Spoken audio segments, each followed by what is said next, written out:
नमस्कार, मैं हूं मदन राज और आप देख रहे हैं राज तक न्यूज़। इस समय मैं मऊ सदर में हूं। हमारे साथ हैं जयप्रकाश जी, जो बहुजन समाज पार्टी के एक कर्मठ कार्यकर्ता हैं। तो इनसे पूछेंगे कि क्या बहुजन का जनाधार घट रहा है, क्यों, और क्या दलित सपा की तरफ जा चले गए हैं, और क्या एक तरफा सपा की तरफ रहेंगे कि वापसी करेंगे। तो जेपी जी, राज तक न्यूज़ चैनल में आपका स्वागत है। आपका भी स्वागत है। तो जेपी जी, हमारा सवाल है कि अभी तो लोकसभा चुनाव बीता है, आप बहुजन के एक कार्यकर्ता हैं और बहुजन के इस बार भी जीरो मिला है, तो क्यों लोग सपा की तरफ दलित क्यों चले गए, इसके पीछे रीज़न क्या था? देखिए 2019 के चुनाव में, जब 2019 का चुनाव लोकसभा का चल रहा था, तो उस समय यही कांग्रेसी थे जो कि एक नारा लगाते थे जा कर के चमार बस्तियों में, और कहते थे कि कांसी राम की नेक कमाई मायावती ने खूब बजाई। तो ये चमार सोच करके कहा कि साला 63 साल से यह जो है सरकार में है, सत्ता में 63 साल से कांग्रेस पार्टी के, ये सब कितना घोटाला घपला क्या क्या किए, लेकिन इसका कोई हिसाब नहीं दे रहे हैं सब। तो ये सब समझ रहे थे कि कांसी राम के मरने के बाद चमारों में बहुत बड़ी विघटन होगा, उस विघटन का फ़ायदा मैं उठा लूँगा। लेकिन ऐसा नहीं हुआ। तब ये सब वहाँ से भागे और भाग करके सब ये सब साजिश रचने लगे कि आखिर कौन सा ऐसा काम किया जाए जिससे कि दलित, खास करके चमार, हमारे तरफ जो पुराना मतदाता था, यह हमारे तरफ आ जाए, कांग्रेस वाले। तो ये सब अपने अपने समझिए कि एक गुफा खाना जो बोलते हैं इनको, जो है ना, जो अपने एकदम अंडरग्राउंड होकर के जो एक प्लानर हैं, सब प्लान इसके बनाए सर। तो उसी दौरान भारतीय जनता पार्टी की सरकार बनती है 2014 में, और भारतीय जनता पार्टी की सरकार ने कोई ना कुछ आर्टिकल में संशोधन करने का काम किया, और ठीक उसी तो चीज़ जो आप बोल रहे हैं संशोधन के काम, उससे पहले कांग्रेस भी कर चुकी है बहुत बार। 19 से ऊपर बार कर चुकी है कांग्रेस पार्टी। लेकिन जब संशोधन करना शुरू किए तो यही जो है कांग्रेसी थे, वहाँ पे एकदम ये सब मनगढ़ंत जो है वहाँ पे एक खाका तैयार किए। खाका तैयार करने के बाद ये सब कहे कि संविधान खतरे में है, और संविधान खतरे में कह करके, और जो चमार खास करके जो दलित मतदाता है, उनको भावात्मक रूप से जोड़ने का कार्यक्रम बनाए सब, कि ये संविधान साहब के लिखित जो संविधान है, इसके साथ छेड़छाड़ किया जा रहा है। और इसी भावना में जो है हमारा समाज जो है बह गया, जो कि एक जो है समाजवादी पार्टी को जो है समर्थन करने का कार्य किया जो है। तो क्या आप लोग समझाने में नाकाम रहे कि नहीं भैया, संविधान को कोई छेड़छाड़ नहीं करेगा, और रह गई आर्टिकल बदलने की बात, तो कांग्रेस तो बहुत बार कर चुकी है। देखिए, हम लोग के समाज में जो खांटे, जो लोग कम पढ़े लिखे लोग हैं, ये बेचारे अपना मूल रूप से हाथी को ही वोट देने का काम किए थे। लेकिन जो चंद चालाक टाइप के थे, जो चट्टी चौराहों की राजनीति करते हैं, जो इनको कोई आगे का भविष्य भी नहीं पता होगा शायद, जो है राजनीति में क्या होना चाहिए, थोड़ा इंतजार करना चाहिए।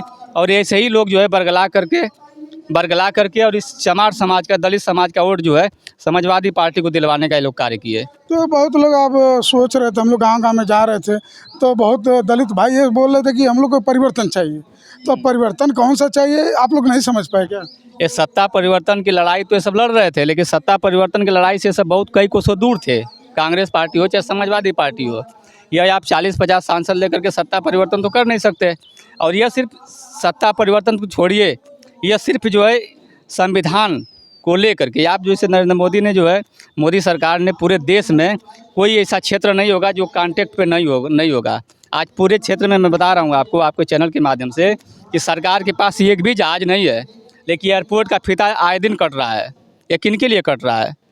यहाँ पे जितने भी आप बता रहे हैं कि पूरे आर्थिक रूप से पूरा आर्थिक आपातकाल पूरे देश में लगा हुआ है, और कोई ऐसा सेक्टर नहीं होगा जिसको ये जो है प्राइवेटाइजेशन न कर दिया गया हो वहाँ पे। और सबसे बड़ा इनका जो एक घोटाला है, इनका जो घोटाला है मोदी सरकार का, यह एक योजनाओं का घोटाला नहीं है, यह एक सेंटर पॉइंट पे घोटाला है। सेंटर पॉइंट पे घोटाला, एक जगह ही लेकर के उनको उस कार्यक्रम के लिए छोड़ दिया जाता है। आज जितने भी बिहार में 7-8 पुल गिर गए, जहाँ भी अभी रामपथ जो है वहाँ का पूरा जो अभी जल्दी बना जो धस गया, ये सब जो है गुजरात की कंपनियां हैं, कुछ नामी गिरामी कंपनियां, जिनका जो है सीधे डीलिंग अमित शाह की तरफ से की जाती है। 1% 2% लेकर के काम उन्हीं को अलाट किया जा रहा है। और जो यहाँ के बड़े कंपनी के जो ठेकेदार हैं और यहाँ के छोटे छोटे पेंटी कॉन्ट्रैक्टरों को दे करके उस काम को करा रहे हैं, जो कि आए दिन जो है मानक के विपरीत बन रहा है वो। तो जब भी हमारे कहने का मतलब है कि जब इससे आप नाम लिया अयोध्या का, कि वहाँ सड़क धंस गई, तो अयोध्या में जो अवधेश पासी जीते हैं, उसको बार बार अखिलेश जी प्रमोट करते हैं, तो क्या साबित करना चाह रहे हैं कि दलितों का नेता मैं बन गया? देखिए, 2 बार से वहाँ पे लगातार सांसद थे लल्लू सिंह, और सिर्फ एक ही बात वहाँ पे बोल गए थे कि इस बार अगर सत्ता में आए तो संविधान बदल देंगे, जबकि होने वाला नहीं था। जबकि वो देखिए, तकिया का कोई लव लेटर नहीं है जी। मैं आपके माध्यम से बता रहा हूँ कि तकिया का लव लेटर नहीं है कि उसमें से निकाल करके दूसरे में घुसा देंगे तो कोई नहीं जानेगा। ये पूरे दुनिया का सबसे बड़ा लोकतांत्रिक देश भारत है, और सबसे विस्तृत संविधान भारत का है। और कोई एक जगह नहीं रखा हुआ है कि सिर्फ आप उसका पन्ना बदल देंगे, या कम से कम 7-8 जगह रखा गया है। और वहाँ पे आप कोई भी संशोधन कर सकते हैं, संशोधन करने का उसमें कानून है, लेकिन आप एक भी कानून ख़त्म नहीं कर सकते उसमें। तो जो पीडीए बनाए थे अखिलेश यादव जी, माना जाए कि सक्सेस हो गए। पीडीए उनका कहाँ सक्सेस हुआ? तो बोला ये मैं बता रहे देखिए हैं जीत कि गए। अरे इसकी पूरी ब्रांडिंग जो है कांग्रेस पार्टी की है। ये पूरा जो वोट गया है ये कांग्रेस पार्टी के कहने पे गया है। अखिलेश यादव की कोई ऐसी निजी जो है, इनका कोई इस तरह का क्रेडिट नहीं है जो कि इसका लाभ ये ले सकें। इसकी पूरी जो है, पूरी समझिए कि दादी अम्मा कांग्रेस पार्टी है। तो जब आप जैसे संविधान की बात हो रही है कि बहुत लोग बोलते हैं कि देश संविधान से चलेगा, लेकिन इसी देश में एक सरिया बोर्ड भी है और वक्फ बोर्ड भी है, लेकिन इस पर कोई बात नहीं करना चाह रहा। कारण क्या है इसके पीछे? कारण यह है कि इसके पीछे एक ऐसा तबका काम कर रहा है, ऐसे तबका की भीड़ है जो नहीं चाहते कि इस भीड़ के साथ हम छेड़छाड़ करें।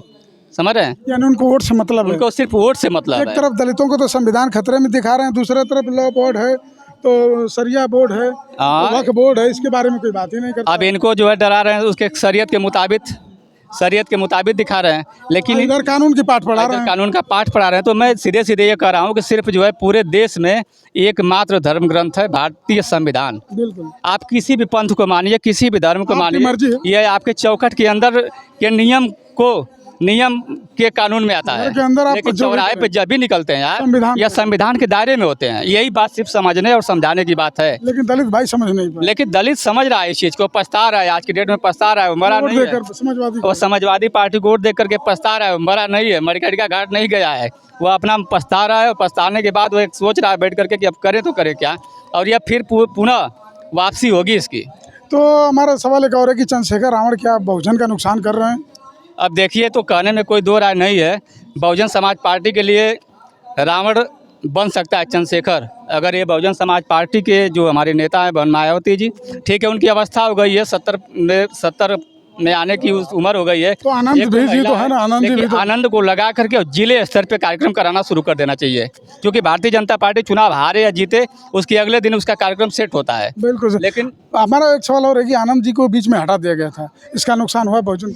देखिए, वो जो है एक तरीके से हेट स्पीक का मामला था, तो उसमें हेट स्पीच में थोड़ा सा मामला बिगड़ रहा था। तो बहन जी नहीं चाह रहे थे कि मेरे लोग जो है इसको लेकर के एक आदर्श बनाएं अपना, जो है एक उसको फॉलो करें, और चूँकि उसको हमारा समाज तुरंत जो है उस चीज़ को फॉलो करता है, तो एक समाज में जो है एक विघटनकारी जो है परिणाम आने की संभावना थी, इसलिए उनको जो है एक अनुशासन के नाम पर थोड़ा सा उनको रोका गया था। तो ऐसा हेट स्पीच तो बहुत सारे पार्टियों में देते हैं, बल्कि यहाँ तक भी कहा गया कि दलितों में काफ़ी जोश बढ़ रहे थे आनंद जी। लेकिन आपको पता होना चाहिए कि अन्य दलों की अपेक्षा काफ़ी अनुशासित कार्यकर्ता बहुजन समाज पार्टी के हैं। आप अभी देखें कि यहाँ हाथरस में यहाँ पे 150 से ऊपर लोग मर गए, एक भीड़ का हिस्सा थे। अभी आप यहाँ 100 की भीड़ करिए तो कोई आपका जो है यही जिला प्रशासन के लोग कहेंगे कि आप यहाँ पे परमिशन लिए हैं, लेकिन आस्था का ऐसा मामला था कि वहाँ कोई परमिशन की जरूरत नहीं थी। कोर्ट का मामला भी फंस जाएगा। वोट का मामला भी फंसेगा, इसलिए उसके साथ छेड़छाड़ नहीं की, और देखिए परिणाम आपके सामने है। आखिरी सवाल हमारे जब ये रहा कि जैसे अभी 2 दिन पहले संसद में बयान दिए थे, राहुल गांधी जी बोले थे कि हिंदू हिंसक हैं, बहुत बवाल हुआ इस पर, आप भी मानते हैं? देखिए, हिंदू हिंसक है या ये सब बेवजह का मामला। ये जो चुनाव लड़ने के लिए आए थे राहुल गांधी एंड कंपनी, जितने भी लोग थे, तो मोदी सरकार के खिलाफ बेरोजगारी, महंगाई, तमाम मुद्दों को लेकर के सब आए थे कि हम जनता के बीच में आए थे, और इस मुद्दे पर बात किए थे, तो जनता उनको पसंद करने का काम की। और यही जो है इसी मुद्दों को भटकाने के लिए यह फिर राहुल गांधी जो है हिंदू मुस्लिम का राग अलाप रहा है, जो कि ऐसा नहीं करना चाहिए। उसको सीधे अपने मेन मुद्दे पे बात करना चाहिए। ये आज भारतीय जनता पार्टी एक दगा कारतूस बन गई थी, ठीक, लेकिन यह सबसे ज़्यादा जिंदा कर दी, सबसे ज़्यादा जिंदा करने का काम यही राहुल गांधी एंड कंपनी कर रही है पूरा। यानी आपके हिसाब से कहा जाए तो भाजपा वाले सही कहते हैं कि स्टार प्रचारक हैं राहुल गांधी। बस स्टार प्रचारक बन करके या बुनियादी चीज़ों से भाग रहा है ये आदमी सीधे। इसको अपने बेसिक मुद्दों पे लड़ना चाहिए। हिंदू मुस्लिम से क्या होता है बताइए? मैं आपको कह रहा हूँ ना कि आप कि जो भी आपके धर्म ग्रंथ है, जो भी आपके जो भी कुछ आपके हैं, वो आपके चौखट के घर के चौखट के अंदर जो नियम फॉलो कर, नियम आपको उसके रहना है। लेकिन ठीक है, ये थे जेपी, बताते हैं बहुजन समाज पार्टी के कार्यकर्ता हैं, वरिष्ठ हैं, बताते हैं कि इनका कहना है कि जो भी आप धर्म मानिए घर के अंदर मानिए, लेकिन जब बाहर जाएंगे तो संविधान तो मानना पड़ेगा। और सबसे बड़ी बात इन्होंने कहा कि राहुल गांधी तो संविधान के नाम पर वोट जरूर लिए हैं, लेकिन संसद में जाकर बेरोजगारी की जगह वही बात जो भाजपा की पिच पर खेलने की कोशिश कर रहे हैं। अब भाजपा जिंदा कारतूस फिर साबित कर रहे हैं, क्योंकि वो मर गई थी इनके हिसाब से। तो आपकी क्या राय है कमेंट बॉक्स में जरूर लिखिए। ऐसे खबरों के लिए राज तक न्यूज़ चैनल देखते रहिए।